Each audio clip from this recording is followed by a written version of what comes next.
एक बार बौद्ध मठ में एक जैन मास्टर रहते थे। एक बार एक आदमी उनके पास आया और कहा कि गुरुजी, मैं मन से परेशान हूँ। मेरे मन में हर समय कई विचार आते रहते हैं। कृपया मुझे इन विचारों को कम करने के लिए कुछ मंत्र दें। जैन मास्टर ने उसकी ओर देखा और कहा, मेरे दोस्त, तुम हर दिन ध्यान करना शुरू कर दो। धीरे धीरे ध्यान करने से आपका मन शांत होने लगेगा। लेकिन उस आदमी ने कहा कि श्रीमान, कृपया मुझे ध्यान करने के लिए मत कहिए।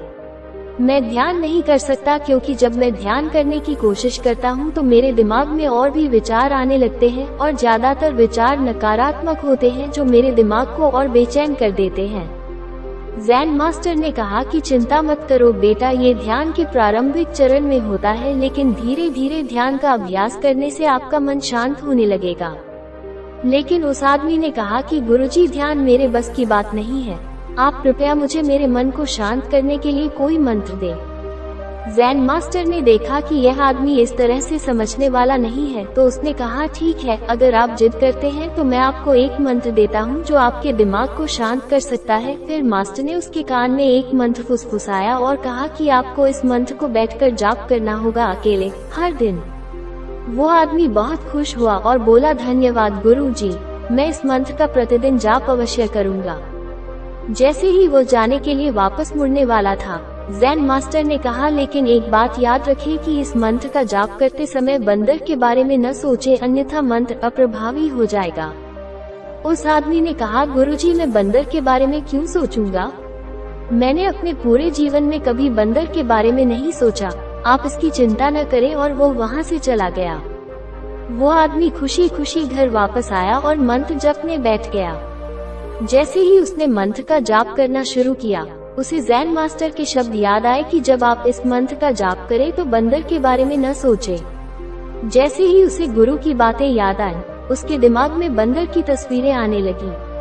वो बंदर के विचारों को नजरअंदाज करने की कोशिश करने लगा, लेकिन जितना ही उसने बंदरों को नजरअंदाज करने की कोशिश की, उतने ही उसके दिमाग में बंदर आने लगे और कुछ समय बाद उसका दिमाग बंदरों से भर गया। उस आदमी ने सोचा कि जैन मास्टर ने मुझे यह निर्देश क्यों दिया? अगर वह जानता था कि बंदर एक मुसीबत है, तो उसे इसका उल्लेख नहीं करना चाहिए था। मेरे दिमाग में और कोई जानवर नहीं आ रहा है और बंदर नहीं जा रहे हैं। वो आदमी परेशान हो गया। उसने स्नान किया, नए कपड़े बदले और फिर से एक कमरे में मंत्र जाप करने के लिए बैठ गया। जैसे ही उसने अपनी आंखें बंद की, उसे बंदर दिखा।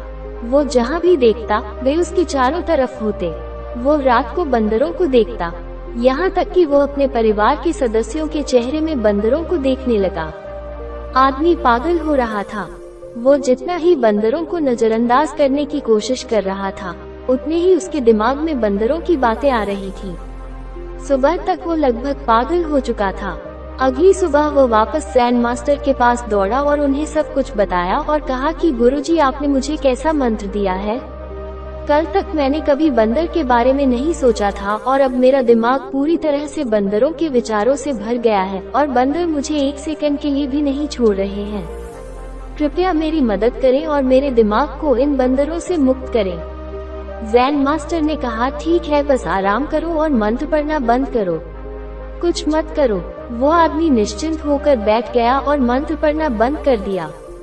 उसे आश्चर्य हुआ कि अब बंदर का तो ख्याल ही नहीं रहा, सब कुछ सामान्य हो गया।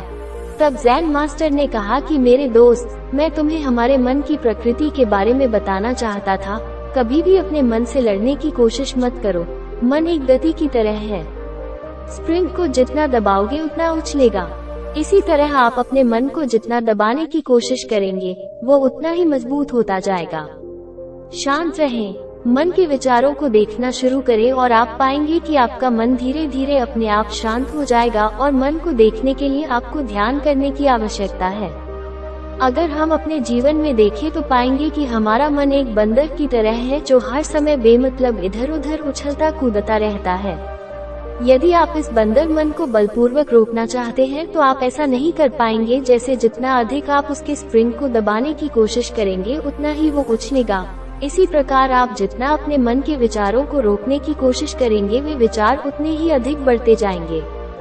विशेषज्ञ कहते हैं कि एक इंसान का दिमाग एक दिन में 36,000 से 80,000 के बीच विचार पैदा करता है। अगर आप इन विचारों को जबरदस्ती रोकने की कोशिश करेंगे तो आप उन्हें रोक नहीं पाएंगे। इसके बजाय इसे रोकने का हर प्रयास इसे ऊर्जा देता है। इससे बचने का हर प्रयास ध्यान बन जाता है। जब आप किसी चीज से बचना शुरू करते हैं तो आप उस पर बहुत अधिक ध्यान देने लगते हैं। इसलिए विचारों को रोकने की कोई आवश्यकता नहीं है, केवल आपको अपने विचारों को अनासक्त देखना है। हमारे नियमित जीवन में आमतौर पर हम अपने विचारों को देखने में सक्षम नहीं होते हैं, लेकिन ध्यान में आप इसे आसानी से कर सकते हैं। इसलिए आपको अपने मन को देखने के लिए ध्यान का अभ्यास करने की आवश्यकता है। कुछ लोगों का अनुभव होता है कि जब वे ध्यान करना शुरू करते हैं तो उनके दिमाग में अधिक विचार आने लगते हैं, लेकिन इसके पीछे का कारण ये है कि जब हम ध्यान करना शुरू करते हैं तो हमारे दिमाग में छिपे पुराने विचार ऐसे ही निकलने लगते हैं, जैसे अगर आप अपने घर की सफाई करते हैं तो सारा कचरा बाहर निकल आता है। इसी तरह जब आप ध्यान करना शुरू करते हैं तो दिमाग का सारा कचरा बाहर निकलने लगता है और आपको अधिक विचार आने लगेंगे, लेकिन आपको इसकी चिंता करने की जरूरत नहीं है और अपने विचारों को आते और फिर जाते देखते रहें और अपना ध्यान अभ्यास जारी रखें। धीरे धीरे मन का सारा कचरा बाहर निकल जाएगा तो मन अपने आप शांत होने लगेगा और आपको कम विचार आने लगेंगे और लंबे अभ्यास से आप निश्चय ही अपने मन को वश में कर पाएंगे। Please like, share and subscribe.